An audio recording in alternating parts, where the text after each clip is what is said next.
definitely. Right, shall we dig straight in? Who was the first person or incident that actually got you into scootering back in the day? And we're talking about, obviously, early 80s. For me, Bev Sharman. Bev? Yeah. My ex-girlfriend. Yeah, she came. She rode past me on Minden Road when I was walking to the town. And On a red rally? Yeah. There you go. Yeah. And of course, bless her dear departed brother Gary Sharman. Brother Gary, yeah. Yeah. And what about you, Cass? Who got you, or what got you interested in it? Me, I think I like sort of 13, 14, got into Two-Tone, Boston Lodge, and... Is that you? Yeah. That's down Everett's Park, eh? Yeah, I think I was about 14 there. Yeah. Yeah. Wish I still look like that now. Don't we all? So yeah, you're a Boston Lodge girl? Yes. Yeah. As well. I was a Boston Lodge boy. Yeah. Even though, so you're North End of town, not South End. No, you're South End, not North End. No, you were North End. I was North End. Yeah, both North End. Oh, you're Dean's High boys and girls. Yeah. So I was a Kirkley boy, but I went up Boston Lodge. I was the only Kirkley High boy that went to Boston Lodge because I was actually born in Sussex Road, and I knew a lot of the guys that actually went to Boston Lodge, and there was some pretty... They seemed to come and go. They kept going to Borstal and back. But yeah, I had some fond days at Boston Lodge. So did you go to Broadland Sporting Club? Because that's where we first got into it in 1980. They were the only place in Lowestoft that was playing ska music. Yeah, that was in Alton Broad, wasn't it? Yeah. Yeah, it was brilliant. Yeah, it was. It was a great place, eh? So let's start with a few questions. I've gone blank. Well, you've already answered, Cass. How old were you, Mark, when you first got into scootering? I take it you started as a foot mod, both of you, yeah? Well, you would have done if you were 14. Yeah. 1979, so I would have been 14. 14, yeah. We really had a really good scene in Lowestoft, didn't we? It just grew and grew and grew. Yeah, we had a fantastic scene in Lowestoft. Yeah, brilliant. Really I've good. got to say, though, as a young mod, which you would have been, and then your first scooter, I've got to ask, what did your parents think? Oh, yeah. Well, that's a different story. They weren't keen. They weren't keen. What do you want to be part of that sort of thing for, is what I got. Yeah. I mean, so you've got Mark, Martin, and your brother, Darren Bullard, as well, eh? He's my cousin, Darren. Yeah, I'm sorry, yeah, your cousin, Darren, yeah, I know. Yeah. My parents disowned me when I shaved my hair, got some jeans with bleach all over them and a Fred Perry t-shirt. They just disowned me and didn't care. And I didn't care when I went halfway up the country on a battered up old Lambretta either, you know. So what was your first scooters you both owned? Mine was a Vespa 50 Special. Or are you talking legal or non-legal? Well, that one. That was that's a red one, yeah. And I see again that's down the boulevard as well. Yeah. Go on, tell me a bit about. It's not old Dowson's old one, is it? No, that came from Chris Clark's motorcycle at Wyndham. Oh, Wyndham. Oh, cool. And you, Cass, what was yours? Yeah, my first one was a 125 PX. Blue one, that's the one, yeah. Hey, how good am I? Yeah. Fantastic. Yeah, I didn't have a 50. Mum and Dad didn't want me to have a scooter. Dad was a biker. He was into all the BSAs and everything. So, you know, it was like please let me have a scooter. And ended up getting a 125. So, yeah. And, of course, so by the time you had a 125, they had the 125 law bringing, didn't they? So we couldn't go anything up to 250 anymore. Yeah, that's right, yeah. So now you've got your scooters. What was your first rally? And any memories of it? Oh, I've got loads of memories. My first rally was Scarborough 1980. Scarborough 1980. You went up on the train? No, I went on the back of a scooter, but I can't remember that as one of the sidewinders. I do apologise. Oh, the sidewinders. And I've got one of their patches right there. Who'd you go on the back of? God. Carl Butts, I think his name was. Yeah, don't know him. They were a bloody wild bunch of guys, eh? Yeah. To me, they were the hardcore back in 80, 81, 82. And we had a mate, Cliffy, who was in the Sidewinders, used to come to our club meetings every Tuesday. They literally did every rally, didn't they? Every single rally there was. So, Cas? Mine was Yarmouth 1982, I think. 81, yeah. I'm looking at Mark because the East Coast Crusaders dropped me and my friend Lisa up there because obviously we didn't have scooters at the time. That's the one, yeah. Well, that's 1984, yeah. Yeah. We'll get to the clubs in a minute because it gets a bit sticky, doesn't it, about who was in what club and the club changing names. And because then we had this one, the East Coast Crusaders, and the list goes on, doesn't it? And then we had my old one, which was the Drifters. Yeah. All right, yeah. I'd say most of us from Lowestoft would say the first one would have been Great Yarmouth, which was mine in 1980 as well. And I'll just give you a little bit of story on my first one. There was me, Phil Knight, and this Dave Martin guy. Dave Martin was on a little 125 Vespa as well. And he turned around and said, look, there's all he said was, because we didn't know in Lowestoft, because we're very insular, aren't we? Because we're out on the East Coast. We're not like up north or down to south and all that stuff. And he said, and I hadn't seen the film Quadrophenia at this point. And he said, there's a lot of scooterists meeting in Great Yarmouth. Well, when we got there, it was a bloody scooter rally. And I just saw thousands and thousands of scooters. And I didn't know there was that sort of scene going on around. I just thought we had our own little scene in Lowestoft and a few other people up near, Great Yarmouth. So what's your funniest scooter rally? I know you've done a lot more than me, but what outstands the most as your funniest scooter rally? Funniest as in the weirdest? Or Yeah, the weirdest. Oh, God. That's a hell of a question. Can I think on that? Yeah, I'll get Cass, you got one? Off the top of my head, I can't think. So you got a lot. I didn't do as many rallies in the 80s just because I sort of got out of it in sort of 86, got married, had a family and all that sort of stuff. So obviously my funnier ones are probably ones that are more now, more... Oh, give us one then. Go on, give us one. Because I know you travel Europe and everywhere, so... Yeah. They're all really, they're all brilliant. We've had a great time. I think probably with the misdemeanors, Heath and all that lot, we always have a brilliant laugh with them. Some of the things we've done and whatever, it's just been brilliant. So what scooter club are you affiliated to? A scooter club now, apart from the Vespa Club of Great Britain, and then you got the Lowestoft branch. Are you affiliated to any of them, the misdemeanors at all? Yeah, we're still members of the misdemeanors, really, aren't we? Yeah. So we're I don't do as much as we used to, but I think everyone's still, you've got a lot on with family and everything. So, but we do all get together when we can, really. Yeah, I envy you because when I see some of the pictures and I see Jamie and a few other people as well that from back in the day, I sort of miss that. You don't get that out here, I can tell you. Yeah. So I'll let you think. I'll give you mine. 1982. Morgan 1982 was the weirdest for me.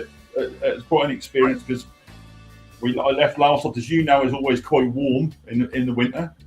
Yeah. And we got the Pennines and it was snowing. No gloves. Yeah.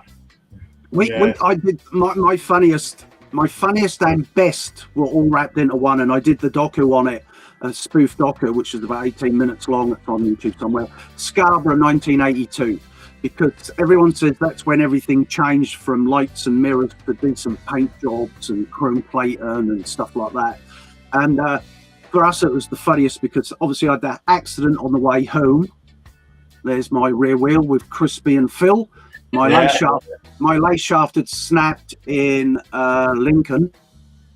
But also on the return, because we had all 4 seasons as well, literally all 4 seasons. And on the way back, John Sharman came off his scooter over the handled headset and put his head through a fence. So, and then obviously at the rally, I saw my first ever knife that was pulled, where a guy got slashed across the back of his white stay press trousers.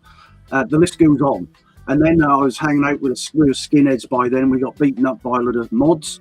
And so I bought the T-shirt. I had it made in Scarborough. It says skins hate mods. I've still got the T-shirt. But of course, Cass, I can't fit into mine either. And the list that weekend goes on and on and on. There was a skinhead I got to know, and we were sitting in a cafe, and he seemed a really nice, grounded guy, because we weren't racist skinheads. We were just scooter skins, wanted something different. And then the next week, I saw him on the front of one of the Daily Rags, and here he was watching his mate beat up a coloured guy. And I'm like, geez. And all that linked in. And then the photo I took that now is synonymous with me and Duncan, a few lads, because I took a picture of Duncan when I didn't even know him, and I only knew him from 14 years ago. And I got a picture of him taking a picture of me. Funny. All right, so let's move on. Hangouts. So just tell us, it's got to be Waller's A, the Boulevard. Yeah. Yeah. The Boulevard was number one hangout, wasn't it? Yeah. And Alton Community Centre. No, I never went. Oh, and the South Pier, of course. South Pier. Yeah, we know, because we were sort of hanging out in the pubs by then, me, Crispy, and Phil, and a few others. But I didn't realise that you hung out down the South Pier. But you have the mod rallies down the South Pier still now, don't they? I don't know, actually. No, I don't think they do so much. They have Dreamsville. That was at the Hotel Hatfield this year. Oh, was it Hatfield? Yeah. Oh, Hatfield. Isn't Hatfield the White Horse? Wasn't it Carlton White Horse? No, that's on the seafront. No, Hatfield. I'm with you. I'm with you. Brain. I've got to put my glasses on now. My eyes are going. I had too much beer yesterday. Oh dear. Further. Oh, this one would be interesting for you. Then or now? Furthest travelled. Oh, blimey.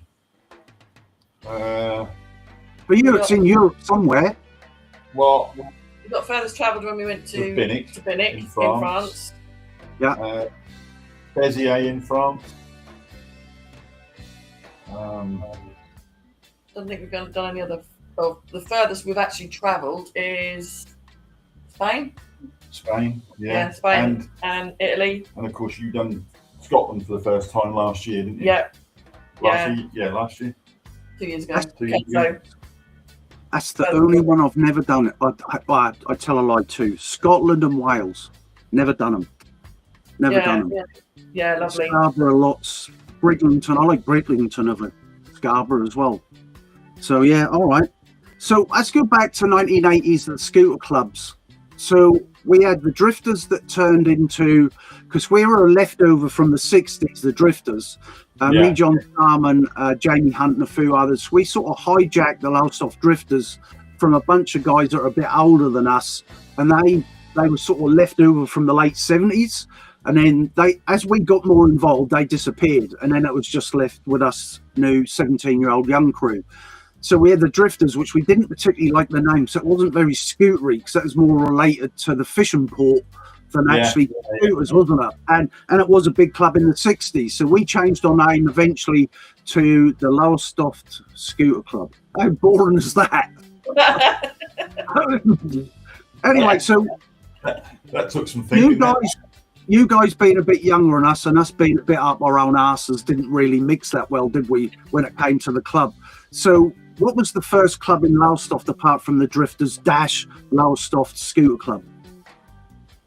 Well, for me, it was the East Coast Crusaders that Martin started. Oh, Martin started that, did he? Yeah. Oh, I've got some pictures. I was in the Countrymen, which was Nick Shorten and Richard Tyrrell and all that lot. Wasn't that up at Hopton? Yeah. Yeah, I thought that. And they had a similar badge to our one, but theirs was orange. I think the same guy that made them. And I've got a picture somewhere, but I haven't got it on here right now. And yeah, so it was an orange and white one, wasn't it? Yeah. What made you, Richard as well, what made you go up there? I didn't have a scooter at the time, so I just used to bum a lift from someone. Ah, right, okay. So then I've got to talk about these guys because, as you say, which is you, Mark. Yeah. East Coast Crusaders. Spin out a few names. You what? Sorry. Spin out a few names that are in it. What members? Yeah. Well, obviously there was me, Martin, Darren, Yogi, Mark Youngman. There was like at the height there were 70 odd members. Martin Phelps, Paul Fellers, Gav Palmer. If you remember Gav Palmer. Yep. Elaine, Sue. Yeah, Elaine and Sue. Elaine was in it. All right. Oh yeah, Elaine, Sue. Yeah. Yeah. God, there's loads. What about Debbie? What about Debbie? Who's Yeah, now Debbie. And I'll tie that in because I've got a picture there. Look. Yeah. Yeah. So whose scooter's that? That I think is Debbie's scooter. Oh, is it? Yeah. So again we're down the boulevard. Down that the other scooter next to it. I know then it was Liz Harrison's. Yes. Yeah. But I did the polishing on that. You can tell. Anyway, so the scooter was owned by Phil Knights, and that was an SX200 originally, blue and white, and he hated it. He absolutely hated it. I ended up having the engine out of that, and that ended up with so that's got a 150 engine in it. I don't know how little Liz picked that scooter over, let alone rode it. No, she's tiny, isn't she? Bless her. She is tiny. Another ex-girlfriend. Yeah. I've got around a bit. So here's another one. This is about the only best one I've got of some of the guys and girls. I can't even there's who's in there, eh? I see Elaine. Yeah, Elaine's in there. Paul Fellers is in the Levi jacket. Yeah. You definitely were predominantly, I'd say, Vespa riders, weren't you? Yeah, we did have a couple of Lambrettas, but they tended to be Vespas, yeah. Yeah, because Stubby hung around with you guys, and he had a Lambretta, didn't he? Yeah, he had a GP, didn't he? Yeah, same one as mine. So out of that scene, what would you say was the best custom scooter locally back in the day, in the 80s? For me, without question, that was Patriot by Yogi. So it just so happens... Yeah. That's the one. That was an amazing. I did all the chrome plate and metal polishing on that, and I remember Yogi coming down with them forks that I'd never seen anything like it in my entire life. And there's another one of it. Yeah. And my mate Brian Orvis did all the engraving on that. That won a lot of awards, didn't it? It did. Yeah. That for chopped Vespas, that set the standard, really, in my opinion. Yeah. That, and I remember his mum coming down and he dropped them all off and he'd tell me what he wanted, and then he was working, and his mum came down and she was just gobsmacked at the amount of money he was spending on this scooter. She's sort of beside herself at what is he doing? But I mean, the end justifies the means with that scooter, doesn't it? Yeah. I thought it was amazing. We've got another one of it here. That one was from, because that ended up in a few of the little local magazines, didn't it? Somewhere down the line. We didn't have the Scootering magazine till later on. No. So I will say my favourite. I did the work on this as well. Was that one, English Rose? Yeah. So I did the chrome plate and metal polishing on it, obviously being local, but I used to go down and I never took no photos. So I used to go around and watch Brian engrave all by hand, all of that engraving. But I also had the same guy, a different guy, and I used to watch him airbrush all of that stuff on the side of the scooter. And I never took any photographs, to my shame, and I should have done. But that would be my favourite. But I've got to mention little Gary, bless him. You know, you call it a crackle. I didn't like the seat, but the scooter was and that was a rally going scooter. That weren't just a scooter to be admired. You can tell he rode that a lot. Yeah. I was offered that scooter a few years ago when it was in bits before his mum died. But I just couldn't. And now another guy's got it and he's restored it because that got another paint job later, didn't it? Yeah. It's a Fortune Warrior, I think it's called. I'm a bit disappointed you didn't mention my scooter because I think mine was the all-time greatest. To be fair, That is lovely. to be fair, I think you were the first to have that Vriebel paint now, weren't you? Yeah, I'll give you a quick backstory on that. I've done a little doco on this as well. That crackle finish. So Claude's stepfather, or sort of stepfather, his name's Charlie, and he was in the Cray Twins gang in the 60s. I don't know if you ever saw him. He had all nasty scars all down his neck. He told me some horrendous stories. But what I like about that scooter is a guy that was in the Cray Twins gang sprayed my scooter. Don't get any better than that. And I know he weren't full of rubbish because I remember one day, I'll hide that. I remember one day I was around he just took to me. I don't know why. I don't know why he'd want to take to me, but the scars were horrendous. And anyway, he had these swords crossed and a shield. Now, normally you have a bolt through them, don't you? Because it's a pretend one. And these were really, really long. And this neighbour knocked on his door. He said, I'm bloody pissed off with it. Bloody neighbour. And he got this sword and he just went, shh, came out. And he was chasing him down the road. And I thought, if this guy doesn't run any faster, he's going to... And anyway, he went back to prison. Then I caught up with him again. He came out of prison and he had my old mate John Sharman's scooter, which I ended up having years later. And Claude had it, and it was an absolute mess. So he took Dave Martin, who was an old mate of mine, to court. I was a witness in court. I've done that in my Lambretta journey. And basically we're in court, and Andrew Dawson was there as well, and he'll verify this. There was something said in court, and me and Dawson was sitting in the waiting room waiting for our turn to come in. Well, when we were sitting in a waiting room now having a break, Dave Martin came out and Charlie came out, and Charlie accidentally tripped and literally nutted Dave Martin on the nose and broke his nose, and the court was adjourned. And Dawson looked at me and I looked at him like, geez, he really did live up to his reputation. To me, he was a lovely guy, but I don't think anyone would want to get on the wrong side. Anyway, that was just a side story. Where did we get up to? So the biggest mistake you've ever made with your scooter, I think that would go down to Mark if he ever had one. Biggest you mistake. Got one? Yeah, the biggest mistake of my scooter was just letting some of them go, Gary, to be perfectly honest. Yeah, I've got one of you here. Yeah, that weren't a good spray job. That was a rattle can job. That was.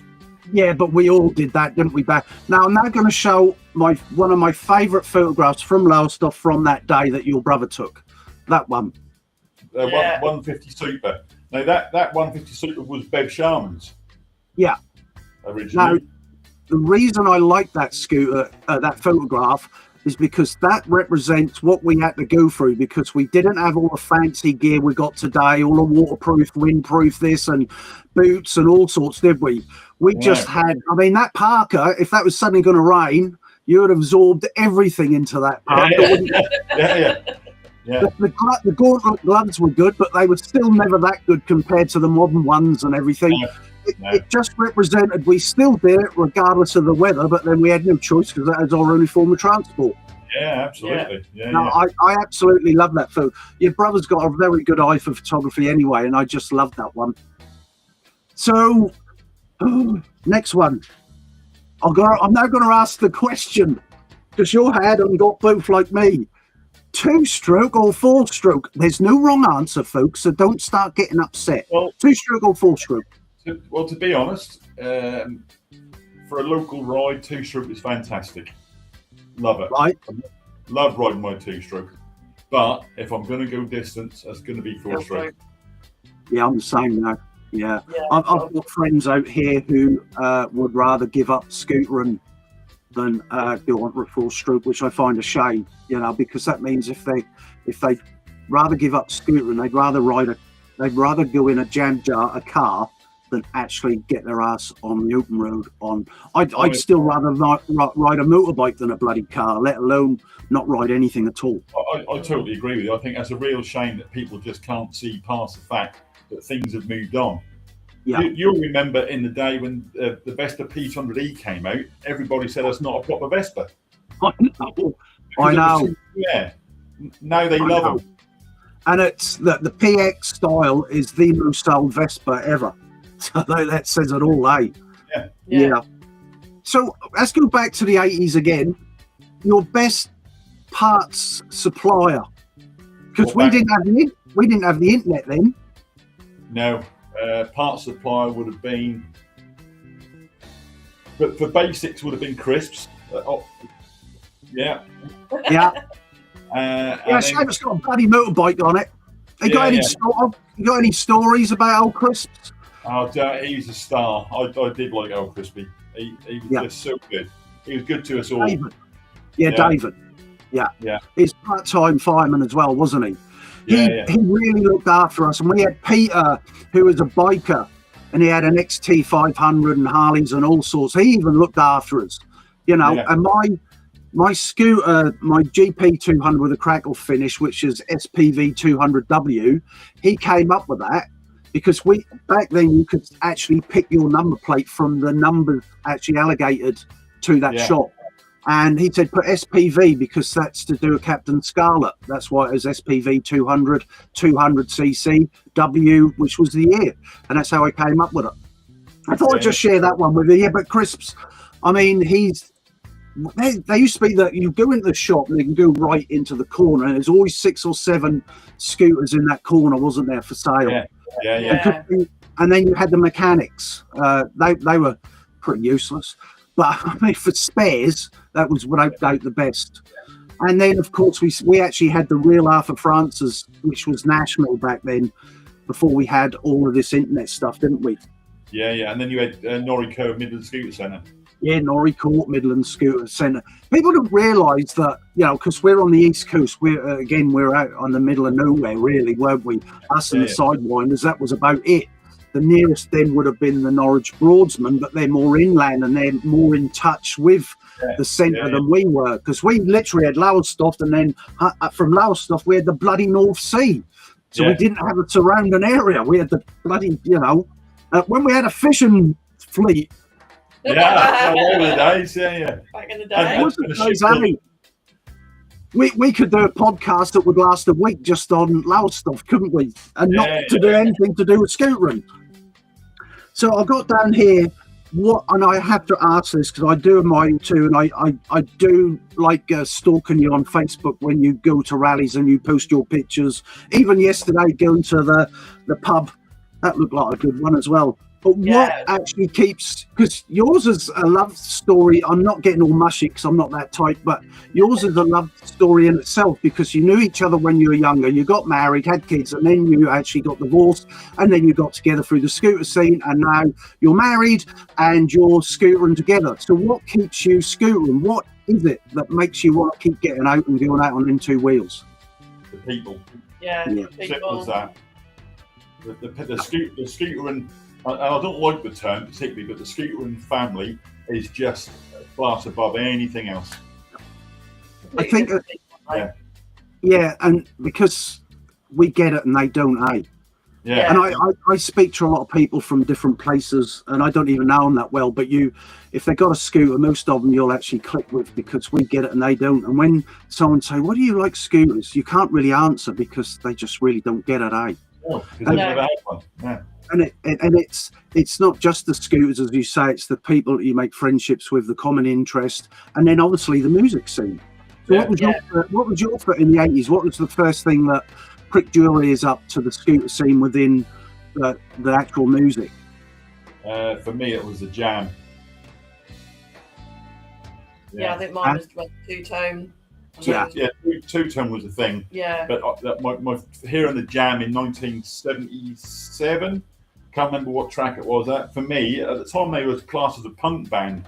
But that was In the City. That was the song In the City, wasn't it? And they were put into the punk genre, even though they were wearing suits and they had their own style of jam shoes.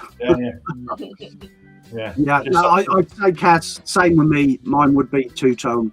That, as I was 16 when I first heard the first one. Which was the first one? Was it Gangsters by Specials, wasn't it? Specials, yeah. Just, just blew my head away. And then shortly after, Madness and their first single as well, My Girl. And I'm like, what the heck?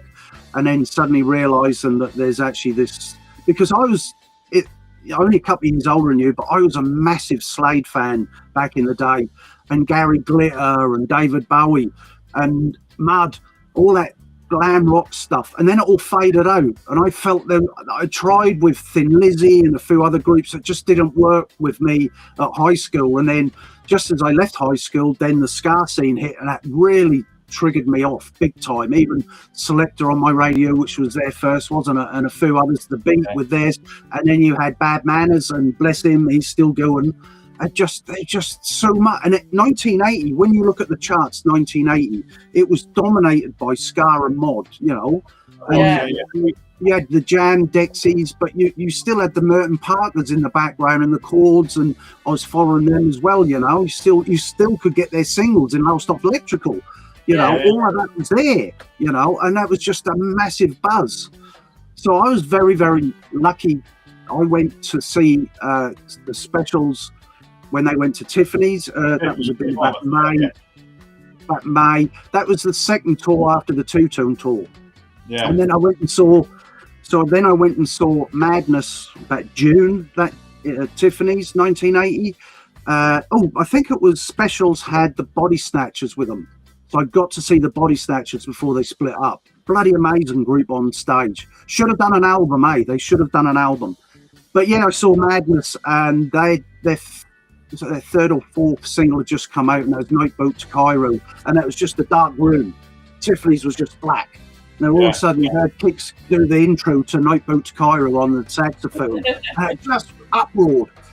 So yeah, and we could have gone to an after party, believe it or not. But we were halfway home when my mate Andrew Snell, he lived down the road from me, he had a GP 200 on Burnt Hill Estate. We got halfway home, and he was offered backstage. And so he went backstage, and we were just hanging around, taking in what was left of the atmosphere. And he kept trying to jump on stage, and this big guy kept chucking him in the audience, chucking him back in. We got halfway home, and he pulled out a bit of paper. He said, I've got to say, guys, but I really need it. We're only 17. And he said, I was offered us as a group to go to the after party around Kicks's mum and dad's bed and breakfast in Great Yarmouth. And we got halfway home, and the taxi driver, I still remember it like it was yesterday, he said, do you want us to turn around? We all got, me, John Sharman, Phil and Andrew Snell, we got the money together, asked how much, and because we were in 17, we decided to go home instead, because we thought we could get back to Great Yarmouth, but we would have no way of ever getting home. And as 17-year-olds, we still had to go home to mum and dad at the end of the day. So we didn't go. And I sort of figured that's most probably the right thing to do, because back then they would have been up themselves, and we would have been these 17. They were only a couple of years, obviously younger than them, but you could have gone to that party and I would have hated Madness for the rest of my life. So I'm glad I don't. Madness were my replacement for Slade, and they still are my second best ever band, and I've seen them 5 times. So let's have a look. Last of the questions, and we'll get to the quick fire on questions. I did try and get Duncan in this morning, but he's gone to work. So this is quite a good one. So if anyone new coming into the scene, what's one thing today new riders will never experience owning a scooter? Oh, blimey. I know. Well, they wouldn't ever. Well, it depends on what scooter they get, but if they're buying a brand new one, never ever get to do the mix of the 2-stroke, will they? No. I think if I got into it today, I'd go straight to a 4-stroke, and I'd miss the struggle. I'd miss the struggle. And I must say, back in the day, not that we looked at our little Lambretta 2-strokes as a struggle, but we did get a lot of breakdowns, didn't we? Phil certainly did on his SX. But we didn't think that we'd ever break down back then, but sometimes we just did. And that big Duke that came out later, that Vespas are obviously more reliable. And I remember, excuse me, Windy Pops, I'd never been on a Vespa. I was such a purist back in the 80s when I was a skinhead. And my sister bought the P200, not the 200. She bought the 125, same as yours, Cat. Yeah, and it was a red one she had. And I just borrowed it one day to go to the shop, and I thought, oh my God, such a comfortable seat. No vibration through the handlebars. This is such a joy to ride. I thought, what the hell have I been doing on my Lambrettas? You know, and it was absolutely, it was just like, it was so quiet and my ears didn't ring, and, you know, like they do now permanently from stuff like that. So, yeah, they won't. And I think because then it was the journey and the struggle, the cold, not having the right gear. When you thought you had the right gear and you didn't, you know what I mean? Yeah. I agree. Right, so we'll wrap up a little bit. We're going into the quick fire round, which Duncan was going to do, but he's obviously, because he said he's flying down to Wellington. He said if he's on the airplane, he obviously ain't going to be able to. So chrome, I used to say chrome or polished, but I'm going to go now chrome, brass, or copper plated. Copper plated. I've had all, but yeah, I do like copper, But people go, oh, you have to keep polishing it. Not if you lacquer it, you don't. Cass, what do you prefer? I've got to say chrome, being a bit of a mod girl. I bottom line, I've got to say chrome because I was a metal polisher, chrome plater, So yeah. So the other one, mirrors or a good paint job. Mirrors and light or a good paint job. Definitely a good paint job. Yeah, Mark hates mirrors. Yeah. Did you ever see my Modmobile? I should have put a picture on, but I haven't. I ain't loaded one up. So 1980, my one, you know enough about me. You know, whatever I do extremes anyway. So my LI 175 Special I got for 25 quid. And I was learning chrome plate and metal polisher as a 17-year-old. The only thing that wasn't polished or chrome plated on that scooter when I'd finished was the frame. And it had 10 lights on it. No, 2 big spotlights, 2 small lights, and then about 6 big mirrors. And that was the mirrors that came up. And then you had lots of little budgie mirrors all the way following up the... Yeah. And I remember going up, what's the community centre opposite the pub? Alton Community Centre. Alton Community. So where all you guys used to go. Yeah. And I went up there to meet Phil, pick him up, because I was the only one that had actually passed his test at the time. And I passed it on an RD250, but another story. I went to pick him up and all the young mods just gathered round me and I felt so uncomfortable and I suddenly realised, geez, what on earth? There's me wearing Doc Martens, I've got a shaved head and I'm on this Modmobile. So I sold it to Richard Crisps or David Crisp at Crisp Motorcycles for £225, which I thought was not bad for a £25 investment and me on out of chrome plate. So at the end of that, this chrome plated machine, my wicked stepfather, as I called him, who owned the chrome plating factory, walked past down the driveway to our house. He went, who did all that chrome plating, metal polishing on that? Because that's a lot of work, as in time, not money. And I went, I did. He went, well, if it's good and if you can do that to that standard for you, you're going to start doing it for me and making money. And that's how I ended up self-employed. Wow. On that scooter, yeah. But yeah, it was an extreme Modmobile and the only one I ever had.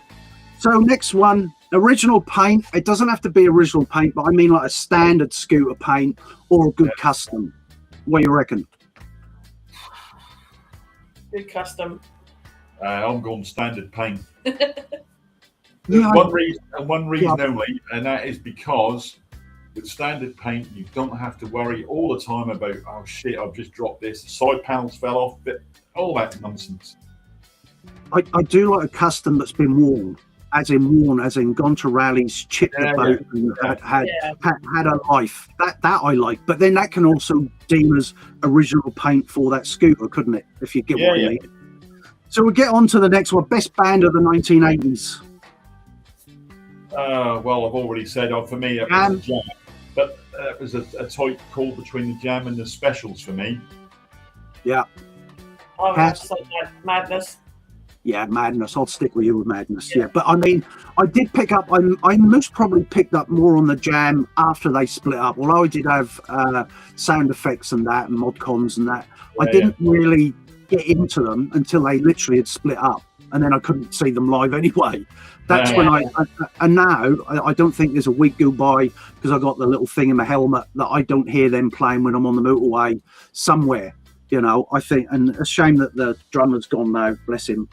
So the other one, this is another one. This was probably more for the Northerners, I suppose. Ska or soul? Northern soul. Ska for me. Yeah. Yeah. Bloody Northern soul. You hear it for about an hour and then it all sounds the same, eh? Sorry, brothers. Yeah. So I've got to say, this is another one leading on from 2-stroke and 4-stroke. 10-inch wheels or 12-inch wheels? 12. They're so much more comfortable, eh? Yeah. You don't get caught in a groove and have to follow the groove down the road anymore. Yeah, definitely the 12. Back in the day, flight jacket or a parka or donkey jacket. What? Flight jacket for me. Yeah. Me being a mod girl again, I'd have to go parka. Yeah, I was never allowed a parka. My mum and dad wouldn't let me have one. Why? I don't know. I just wasn't allowed a parka. Part of that cult, I suppose, eh? Although I did buy myself a trench coat in the end, a grey trench coat from the army surplus at the top of town. Yeah, we had the Army and Navy store to thank for a lot of our stuff there, eh? Yeah. So, I'll do the last of the quick fire question. This is an important one, mainly for me and Mark. This is the most important one of all of them. Lager or bitter? Oh, bitter. Yeah, bitter. Cas, gin and tonic? Yes, yeah, gin and tonic. Or cider.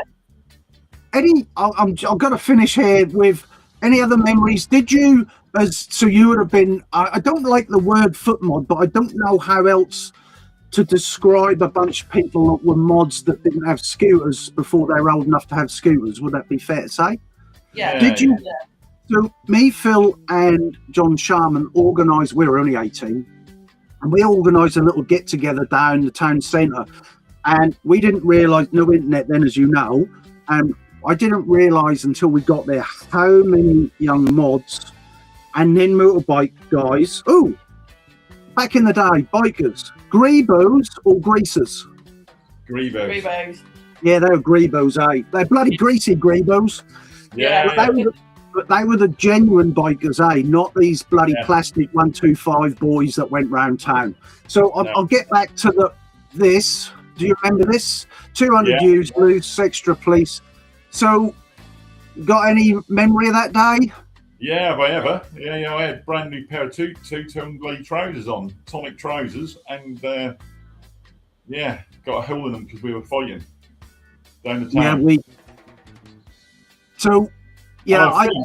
That was the day that Noz had a Lambretta chain pulled out of his pocket, didn't he? Yeah, I remember. Yeah, because me, Phil, and a few others, we started up the community centre. What we just mentioned earlier on, that I've forgotten again, near the Blue Ball, wasn't it? We walked all the way from up there down, and there was this poor young lad. I'll pull this picture away. There was this poor young lad walking in a leather jacket, and Phil went up to him and kicked him in. And I had to stop him. I felt so sorry for him, because the kid after he was sitting on the floor go, "Oh, what did I do wrong?" And he went, "You've got a fucking leather jacket on." And I'm like, "Oh, this is..." The funniest for me was, because we had Kim Williams, Simon Millington, and a few others, right, bikers back then. They were only a year or two older than us. I used to look up to them when I had my AP50 Suzuki, because they still had the big bikes. Funny enough, years later, I started doing a lot of chrome plating for them, and got to know Simon Millington really well, and he's still about in Lowestoft. Really nice guy. Love the old 4-stroke, like the Triumphs and stuff back from the 60s. Anyway, so it's me, Phil, standing on a corner near Bevan Street, and on that day, and all of a sudden Kim Williams came round the corner with about a 15, and I'm not exaggerating this, 15 other bikers, right? And then I remember Kim going, "Let's get him." Now there is this guy called, I don't know if you heard, I'll call him just Kirk, right? Very, very tall guy, ginger haired guy.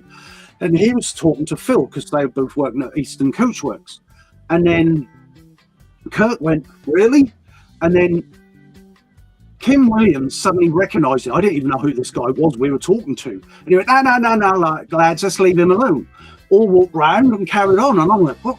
And I said to Phil, what just happened there? Why didn't they have? There's only 3 of us. And there's like, he went, you don't know who Paul Kirk, by the way, Kirk is. I went, no, he said he's a street fighter. He literally does bare knuckles street fighting. That's where he makes his money. And he's a real seriously hard nut. So he saved us from a big kicking. Now I will wind forward 4 years when I'm hanging out with 5 years when I'm hanging out with a wild bunch and we were in Hatfields and I was pissed as a newt. I barged past him and he whacked me and knocked me out. So one way or another, he didn't say. I went to work on the Saturday morning. My nose was all flamed. I had a black eye, and in there, he literally split my lip. I just remember my feet lifting the ground, and then I woke up in the men's toilets. Now I was hanging out with a bunch of hard guys, and I said, "Let's go get him. Who is it? Who is it?" And I went, "Where's my t-shirt?" And I'm wiping my nose, and it was a white t-shirt, and I was wiping my nose with my white t-shirt. And I had to put it on. I was covered in blood. And I said, "Let's go get him." I went, "No, it's Paul Kirk." I went, "Oh, maybe we won't bother then." And I went up the stairs at Hatfield, and as I went up, he's just standing there like this. Look, and I'm like, "Oh, I don't want another one. I can't. I'm still trying to not feel the last one he hit me with. You know, I could handle myself, but that guy." Anyway, I walked past him. I went, "I don't want no more trouble." He went, "Good." That was it.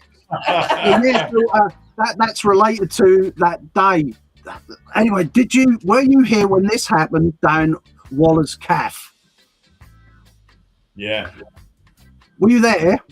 Yeah. So obviously, I'm not going to leave that. That basically Phil Knight's again, and I'd never understand. You Finn fight dropped trousers. Like he was in a fight and then he dropped his trousers. So the whole story behind that is we'd been drinking down the Wherry, us skinheads, as me, Phil, Crispy, and then Phil wanted to go in Wallers and he said, "Let's just go upset the mods." And I'm like, "Oh Jesus!" And when Phil gets drunk on about 2.5 pints of shandy, he just gets angry. So he went in Wallers, he took his trousers down, and I think it was Liz and a few others playing pool, and he just dropped his trousers and stuck his bum on the pool table. Then he saw Ray Walsh, and he thought, "Oh, I'll have a go at Ray Walsh." Well, Ray Walsh can handle himself, as you know, because he was doing the martial arts. He went to hit Ray. Ray just didn't even bother. He just looked and went like that out of the way, and Phil just fell on the floor, a complete mess. So we got him up. The Black Mariah was going do coming down the road, so we ran off. They grabbed Phil before they got hold of me, and I went, "Oi, that's my mate Phil." And then I got another guy, copper, came and got me from behind and just slugged us 2 skinheads in the back of the Black Mariah, and we spent the night together in cells next to each other. So that was that particular. Now, winding forward, again, being a naughty boy with the wild bunch that I am, Phil had just got a divorce from his wife, and he was a bit lost for, friends. So he came out with us one night as a wild bunch, and we were down the promenade, and we threw a beach hut over the side, bit naughty, but the police were in plain clothes down there looking for a flasher. So we were in the wrong place at the wrong time. I got arrested, and Phil got arrested along with 8 others, and I remember again going through the beats in a Black Mariah. I thought, this is deja vu. And then I got processed and fingerprinted and everything. And then when I went to go in my cell, next to me it had P Knights. Again, I thought, how bizarre is that? All them years later, the first time he come out on the town with us, we ended up in cells next to each other. Never got done. I got cautioned, the rest got let off, and that was really weird that he didn't come out again. No, I can imagine. Yeah. I felt sorry for him because he just didn't know what bunch of people he was hanging out with and what we used to get up to on the town. Anyway, that was probably the last time I really spoke to him. Bless him. Yeah. So that would be it. I don't think there's anything. Is there anything that you have a fond memory of from the 80s apart from that? I will bring up just a couple more here. That one I do like. Again, there's you. Is you with a PE in the corner? Yeah. That was taken at Wells next to sea. That was a Sunday run. Yeah, little Elaine there, and I see Stubby in the middle with the orange helmet. But the yellow helmet Weren't they the Wasps? What was the Broadsman? It might have been the Broadsman. They changed theirs to yellow, didn't they? I thought the Broadsmen were black and white. They were at one time, but now Broadsman went They yellow. went yellow, didn't they? Oh, did they? Yeah, I think it was the Broadsman that he joined then. I'm going to show this one. I know you're not in it. Your brother, your cousin Darren is. Yeah. I just had to put one in a little Gary, bless him. And Yeah. then there's Julie down the front, yeah? Yeah. Cole Barber, John Carver, Darren, Gary Sharman, and John McMillan, I think. Yeah, it is on the left. Yeah. It's not a brilliant photograph, but I cleaned that up for Julie because it was in such a mess. I just love that because that's later. That's getting really away from any form of scooter boy, even, isn't it? With the leather jackets and things, Yeah, the cut denim and the patches. To me, it sort of didn't seem right. I'm not slagging the picture off because they're all a good bunch of guys, but it was getting away from what I would call or what I would deem actual scootering. Then, and there's another one. And it's at Bernie in the front. There's your cousin again. Yeah. It just started to get like a leather jacket. Oh, there's Ryan there, eh? Yeah, there's Rushy. Ryan, he's just been, Rhino's just come back from a rally with Richard Tyrrell. So, yeah. Yeah. There's Mark Baxter as well. Yeah, rest in peace. Yeah, Mark Baxter's there. Yeah. Yeah, it's a shame, eh? Yeah. Have I got any more? Oh, this one. I'll finish on this one. I know you were there, Cass. I don't know if you were, Mark. This was. I weren't there. No. Yeah, I'm on the back of Carl there. That's the memorial. That's the memorial rally I and Carl put on for Gary Sharman, and we ended up. Where were we? What was the pub we ended up at in the evening? Oh God. I know. I can see the pub. Yeah. Anyway. Yeah, I mean, that was a fitting place, and a lot of people. Well, we had some of the Broadsmen turn up as well, didn't we? We had Glenn from the Broadsman. He was there. It was a good ride out that day, and of course, Canary Carl's scooter there that actually featured in a rally patch, didn't it? Yeah, and going full circle. Mark has now got that scooter. Have you? Yeah. Oh, really? Yeah. Your plain paint job. Yeah, all the stickers that come off, I took them off. Yeah. I did look good for its day. It was very 80s. It was a very 80s scooter in the noughties, should we say? Yeah. And I was rattling my brain when I last saw you. Now, Cass, I think the last time I actually physically saw you for a chat was either down the Royal Oak when Jason was going to Spain, or it might have been the pet shop run that was run by Sausage Speed charity for the pets. Yeah, that would have been around. We saw you 2 or 3 years ago in the Commodore. You just come home for. Was it? Yeah. A couple of years ago. Because before that, I used to see Mark up Lowestoft auction rooms in the late 90s. Yeah. Yeah, we used to have a chat up there, didn't we? Then, I had my little antique collector's shop. I'm just gonna. Is there any more to just go by? Not really. There's one more, and I don't think you were there then. Oh, I've got to show this one. That's the next one. There's one more before we finish. Remember this one? Yeah. That's you were there because I got a lot of video of you dancing. Yeah. Did you go, Mark? I've not got no photos of you there. No, I didn't go with that. I was going to go, but that caused too much of a, shall I say, friction at home. Oh dear. Yeah. That was bloody. What did I want to go there for? Been there, got the T-shirt, all that nonsense is what I got. I enjoyed that. I enjoyed that night. I know I organised it, but I did enjoy that night because it was catching up with so many people. We'd all got married. I felt I got a little bit lost out of the scene because now, you should be grown up and you shouldn't be going around on them scooters. And of course, I still had scooters. I had an SX 200 in the garage. I had John Chum's old SX 150 and I had an LD. But I felt I was on my own, and there was only me and Spence that actually had a scooter that I felt was still around. So I thought, well, let's put on a little Scar and Northern Soul night. And it was just a nice night, wasn't it, Cass? Just catching up with people. Yeah, really good. Yeah. And that seemed a heck of a long time after we got away from the scene. But in actual terms, it was only 14 years, because that was not, was it 1994, and it weren't that long out of the scene, really. No, if you think now another 14 years or 14 years ago doesn't seem that long ago, but it seemed ancient. And we, you know, and the clothes had changed, and you had normal clothes on, didn't you, Cass? You know, and we weren't dressed like, so we were seeing people as they were in the 90s, you know, just ordinary family people with kids, you know. I enjoyed that night, and I should clean it up one day and do some restoration on it. Now we've got all this AI stuff, we can clean things up. Yeah. Well, that's it for us. Anything to add? No, nothing to put you on the spot. Yeah, no. And We have as I say, go on. We have got you a green jack glass, what we're going to send out to you.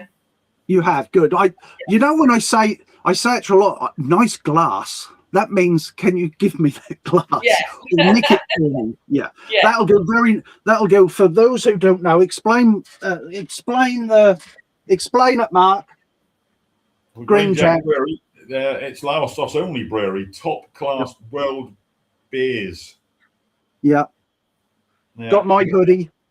And interesting enough, it's actually owned by Tim Dunford, who had a Vespa 50 back in the day, was in the Crusaders. Oh, was he? Yeah, Very nice. All these, I love connections, eh? I really like connections. All right. I'll say cheerio. You have a good night. Thanks for your time. And I know it's getting on a bit now. What's that, 9:45 your time now, eh? Yeah. I'm about ready for, this is Gary Monday, so I'm about ready for my first pint of Guinness. Oh my God. Nice, No. All right. Love to both of you. You take care. I enjoy seeing the photos, and carry on scootering as we all do. All right. Yeah. Indeed. You take care. All right. Ta-da. Bye. Bye. Love you. Ta-da. Bye. There we go. So subscribe to the YouTube channel. That's the one we're trying to build up at the moment. If you've got a story you want to share, just get in touch with me or Duncan, and you take care, folks.